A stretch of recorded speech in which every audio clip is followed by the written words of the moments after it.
เอาพี่น้องมาฟังEP 2ต่อจากเรื่องคลิปก่อนเด้อบาดนี้คือว่าอันนี้เป็นเรื่องของตัวเองเดะอืมคันว่าอยากฟังก็สิเว้าให้ฟังอยากรู้เรื่องของเจ้าฟังเรื่องของอื่นมาหลายแล้วจังซี้นะเนาะคือบาดนี้ต่อเนื่องด้วยคือว่าหลังจากที่ว่าแม่เขาบ่กล้าแต่งข้อยเนาะบาดนี้ก็มีผู้บ่าวมาจีบข้อยหลายคนเดะ เอาตอนนั้นข้อยงามเนาะก็คือว่านั่นล่ะคนสวยเลือกได้เออเป็นสาวขึ้นใหม่บัดนี้ก็มีผู้บ่าวมาสนใจหลายเดะบาดก็มีมาพร้อมกัน2คนคือแบบเว้าง่ายๆว่าบ่แม่นล่ะ3คน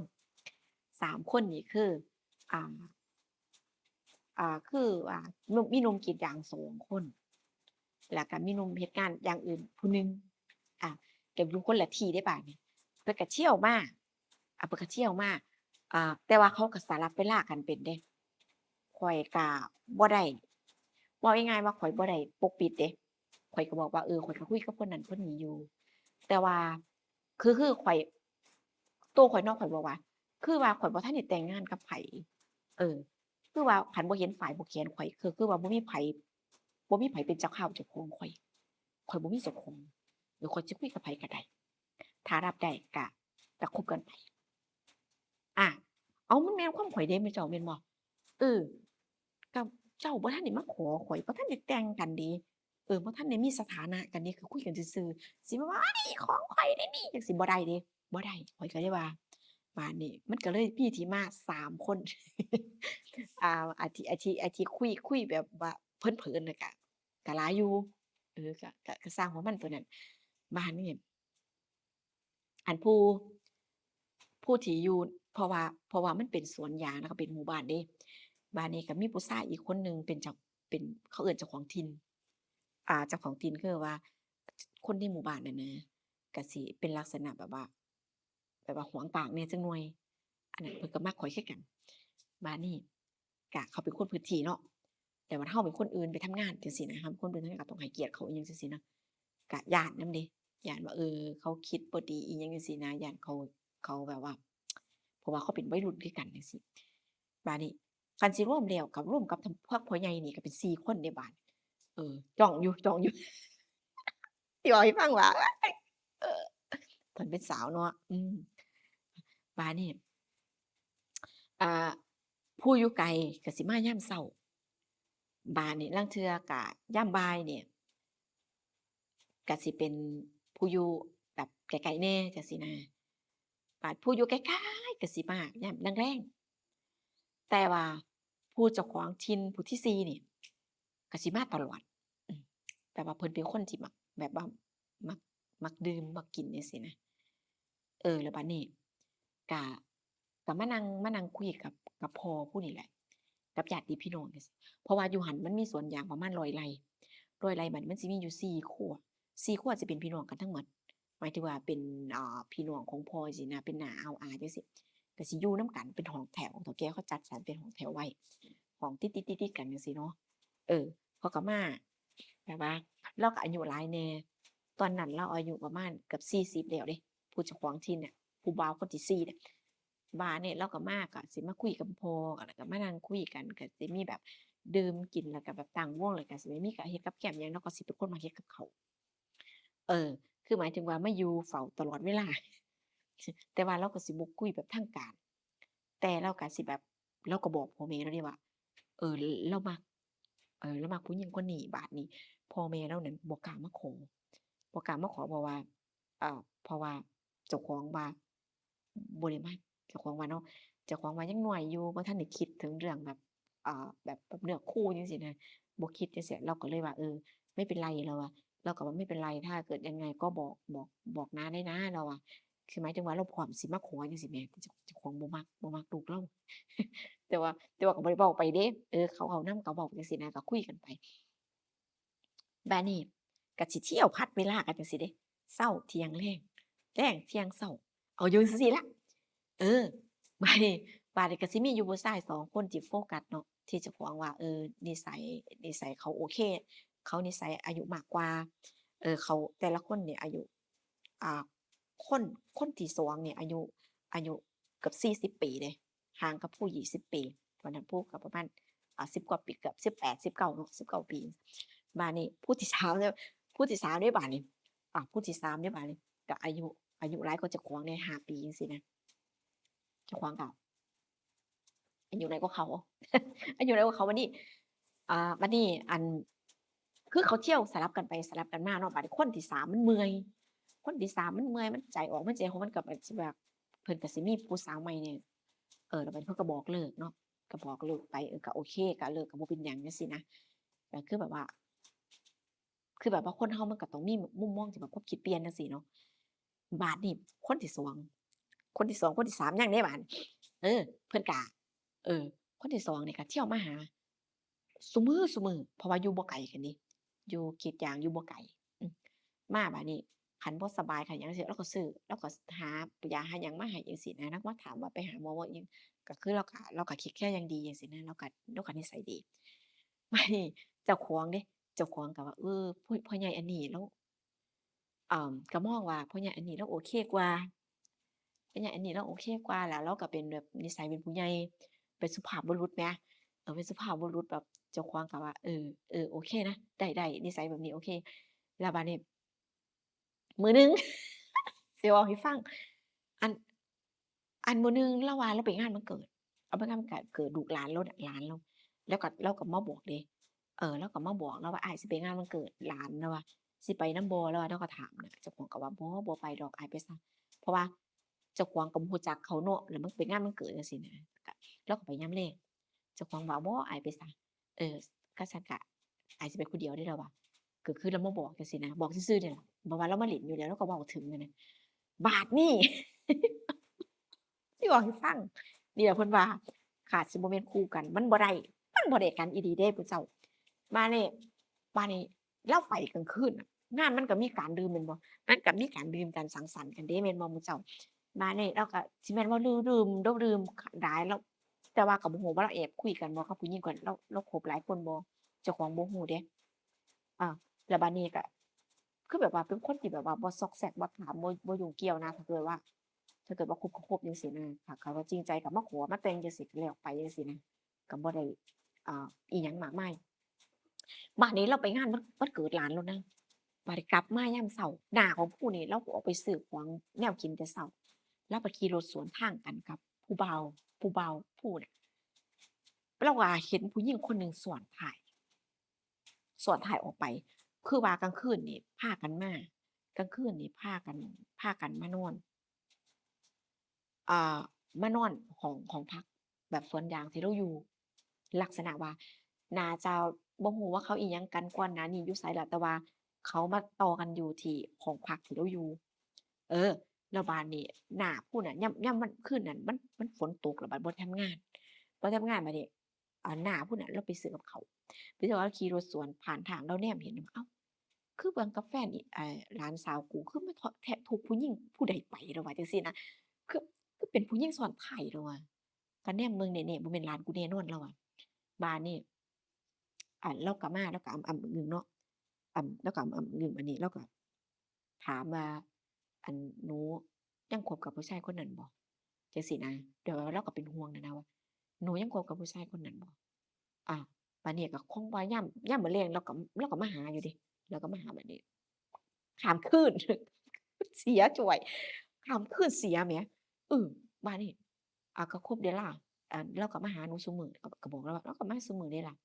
เออน้าก็ว่าแต่ว่ามื้อเช้าอะน้าเห็นมันถูกผู้หญิงคนหนึ่งไปเดะแต่ว่าก็บ่เคยเห็นหน้าที่เป็นผู้หญิงทางใดแล้ววะว่าเจ้าของก็ว่าหามึงคือเป็นแนวนั้นกูกำลังจะดีๆอยู่แล้วเชียวบัดนี้เลาก็หายไป2มื้อ หลังจากที่น้าเห็นว่าเราถูกผู้หญิงเนี่ยเราก็หายไป2มื้อบาดนี้เราก็กลับมา2มื้อเรามาหาหายเงียบแต่ปกติสิมาซุมื้อ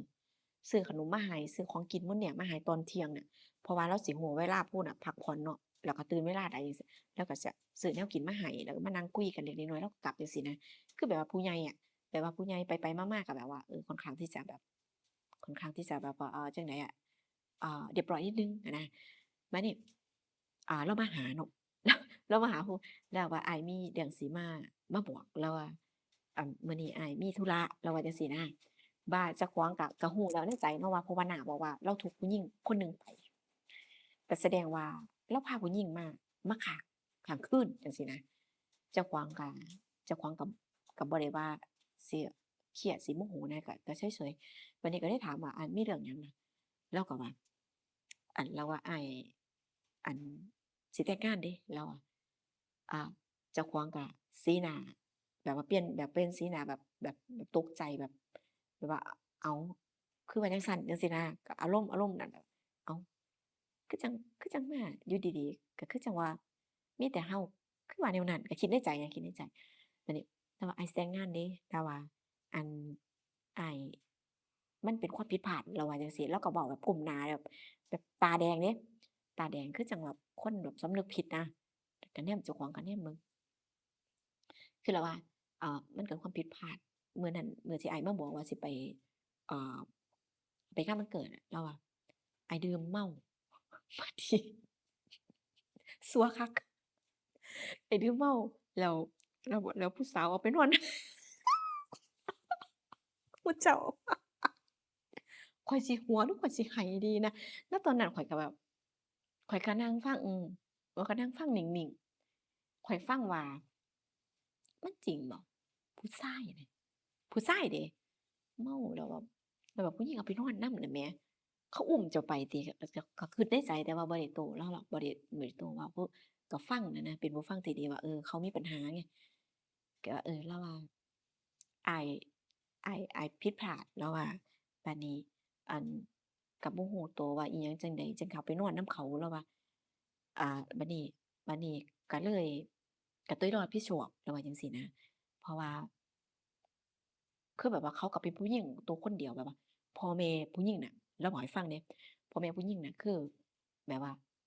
อ่าเลาก็ตายไปเบิดแล้วจังซี้นะก็เหลือแต่ลูกเรานี่ก็มาทำงานอยู่กับพี่น้องแต่ว่าเรางานหลักๆของเราเนี่ยเราเป็นงานแบบว่าเป็นเฮ็ดงานอยู่แบบเป็นเด็กเสิร์ฟเป็นเด็กเสิร์ฟในบาร์จังซี้นะ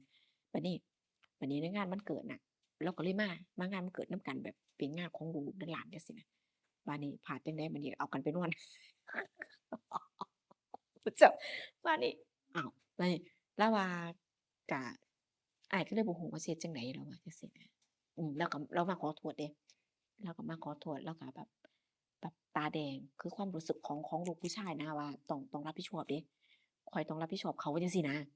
ก็เจ้าของก็เห็นใจเดะแบบว่าก็พยักหน้าว่าบ่เป็นหยังคือว่าถ้าเราบ่แม่นคู่กันจั่งใดมันก็เป็นไปบ่ได้จังซี้นะบัดนี้ก็นั่นล่ะคันอ้ายตัดสินใจแล้วก็บ่ต้องห่วงหยังคือแบบว่าก็เฮาก็เป็นพี่เป็นน้องกันได้จังซี้นะก็บ่ได้อ่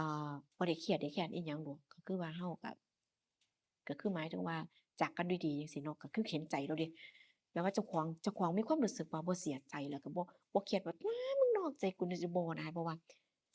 คือแบบเราเป็นลูกผู้ชายอะเราว่าเราเฮ็ดผิดเราพลาดเราว่าเราบ่ได้ตั้งใจ แล้วก็บอกว่าอ้ายบ่ได้รักแต่ว่าอ้ายก็ต้องรับผิดชอบเลาว่าจั่งซี้นะเออก็บ่ฮู้แหล้วหรือว่าเลาตัวข้อยบ่แล้วว่านี่แต่ว่าเจ้าของก็มีตัวสำรองเดะเออมัน3คนเนาะคนหนึ่งไปแล้วคนที่2อ่าถือผู้สาวเขาพาไปกินแล้วก็เอาตัวสำรองผู้ที่3ได้บาดแล้วก็เที่ยวมาบ้านนี่เพิ่นก็แฮงดีใจเดะบัดเพิ่นก็แฮงดีใจว่าผู้นี้แต่งงานไปบัดนี้มื้องานแต่งเนาะคือว่ามื้อที่2ที่เรามาหาว่าเราบอกว่าอ้ายสิแต่งงาน หลังจากนั้นยามมื้อเช้ามาเราก็แต่งนี่ลักษณะแบบผูกข้อไม้ข้อมือแบบว่าผูกข้อมือซื่อๆบ่ได้จัดงานใหญ่มีแต่พี่น้องเขามาคือจั่งแบบเฮ็ดให้มันแบบว่าให้คนรับรู้ซื่อๆจังซี้นะก็บ่ได้แต่งงานแบบใหญ่โตเพราะว่าก็ไปเป็นลูกจ้างเขาเนาะก็บ่มีเงินอิหยังสิไปแบบว่าไปจัดงานเดะบัดนี้เลาก็มาบอกว่าถ้าเกิดว่าน้องให้โอกาสอ้ายก็อยากให้ไปร่วมงานเด้อเลาว่าเลาว่าเลามาบอกเองเดะ บ่ได้พิมพ์ฟ้องอิหยังดอกเราว่าแต่ว่าถ้าให้โอกาสอ้ายถ้าเกิดว่าเราเป็นพี่เป็นน้องกันได้ก็อยากให้เจ้าไปร่วมงานเราว่าคือว่าให้อ้ายแบบสบายใจว่าเราคือจบกันด้วยดีจังซี้นะอันเจ้าของในความที่ว่าเป็นเด็กน้อยด้วยความที่ว่าคน18 19ปีนี่แหมก็คือแบบว่า ก็คือแบบบ่ปักใจเกลียดแค้นผู้ใดนะก็เลยว่าได้ไปเจ้าของก็ไปเฮ็ดกับข้าวไปแบบว่าไปรับไปแบบว่าซอยงานนั่นล่ะไปซอยในงานในหยังบัดนี้พี่น้องพี่น้องเขาเจ้าแบบลุงป้าน้าเขาเจ้าเนาะว่าอุ๊ยเสียดายเนาะมันบ่แม่นคู่กันหรือว่าเขาเจ้าเว้าประชดข้อยจั่งใดก็บ่ฮู้เดะหรือว่าเขาเจ้าเว้าใส่ข้อยบ่มึงวาสนาบ่พอบ่ทันเขาจ้อยเขาเอาไปกินก่อน บ่จังซั้นอุ๊ยข้อยก็อาภัพเดะข้อยก็อาภัพแบบว่าข้อยก็มีผู้บ่าวหลายแต่ว่าข้อยก็นั่นล่ะข้อยก็บ่ได้สมหวังง่ายเดะหมู่เจ้าบัดนี้บัดนี้ข้อยก็ไปเนาะก็ไปซอยงานข้อยก็ไปปกติของข้อยนะถ้าถามว่าข้อยเสียใจบ่ข้อยก็มีอยู่นิดๆ ข้อยก็มีอยู่ที่เพราะหยังบ่หยังข้อยบ่ได้ปักใจกับเลาจังซี้นะแต่ว่าข้อยก็เลาก็เป็นคนที่ดีในสายตาข้อยเดะเลาเป็นคนที่ดีเลาเป็นคนที่แบบคือแบบว่าเฮาได้คุยกับคนที่อายุมากกว่าแล้วแบบเลาสุภาพแล้วก็เลาแบบว่าเป็นลูกผู้ชายแบบ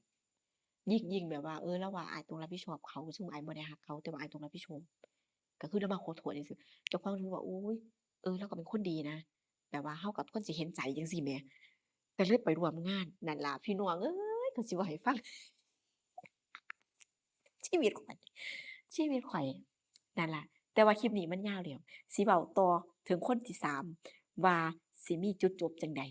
คันว่าอยากฟังก็นั่นล่ะก็คอมเมนต์ไว้ข้อยอยากฟังต่อเว้าต่อก็คอมเมนต์มาให้ข้อยแหน่เพราะว่าข้อยเว้าไปข้อยก็บ่คิดว่าเรื่องราวของข้อยชีวิตของข้อยมันสิน่าฟังน่าสนใจแหมนั่นล่ะในเมื่อ FC ข้อยเว้ามาหลายคนแบบว่าแต่เรื่องคนอื่นหลายเว้าแต่เรื่องจากคนอื่นเว้าเรื่องเจ้าของแหน่เจ้าของมีชีวิตเป็นมาจั่งใดประสบการณ์ผ่านอิหยังมาแหน่จั่งซี้แหม ข้อยก็เลยมาเว้าให้ฟังแต่ก็บ่คิดว่าคนสิอยากฟังดอกไปเพราะว่ามันบ่มีหยังน่าสนใจเนาะเป็นชีวิตของวัยรุ่นคือกันกับวัยรุ่นทั่วไปจังซี้นะก็ก็เว้ากันฟังแต่ว่าถ้าไผอยากฟังEP ต่อไป EP 3เกี่ยวกับบุคคลที่3แต่ว่ามีจุดจบกันจั่งใดแล้วชีวิตข้อยสิเปลี่ยนมาจั่งใดแล้วข้อยมีสถานะอิหยังจั่งใดตอนนี้ณตอนนี้ต่อไปข้อยสิเว้าไปเรื่อยๆให้ฟังแต่ว่าตอนนี้มันยาวเอาคลิปนี้มันยาวอีหลีพี่น้องขออภัยหลายๆเนาะ คือบางเรื่องก็บ่มีหยังนะคะสาระอิหยังแต่ว่าเว้าไปแล้วมันก็เพลินข้อยก็อยากเว้า